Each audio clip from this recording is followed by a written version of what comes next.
বাংলাদেশ সশস্ত্র বাহিনী দেশ ও জাতির সেবায় সর্বদা নিয়োজিত। আমাদের প্রধান লক্ষ্য দেশের সার্বভৌমত্ব রক্ষা করা এবং জাতীয় সংকটে জনগণের পাশে দাঁড়ানো।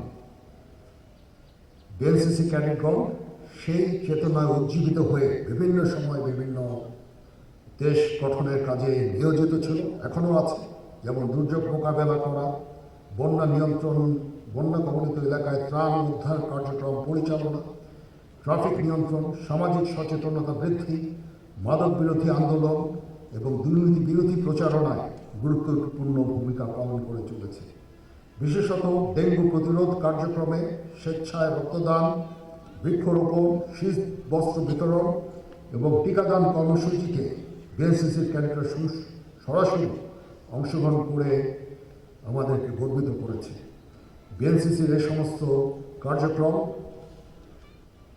দেশ গঠনে ইতিবাচক ভূমিকা রাখছে এবং দেশ এবং জাতি তাদের কাছে সবসময় কৃতজ্ঞ। প্রিয় ক্যাডেটবৃন্দ, আজকের এই দিনটা আমাদের সকলের জন্য আনন্দের দিন, কারণ তোমরা সমাপনী কুচকাওয়াজের মাধ্যমে কেন্দ্রীয় ক্যাম্পেইন শেষ করতে যাচ্ছ আজকে। এই জন্য তোমাদের সবাইকে আমি আন্তরিক অভিনন্দন জানাচ্ছি।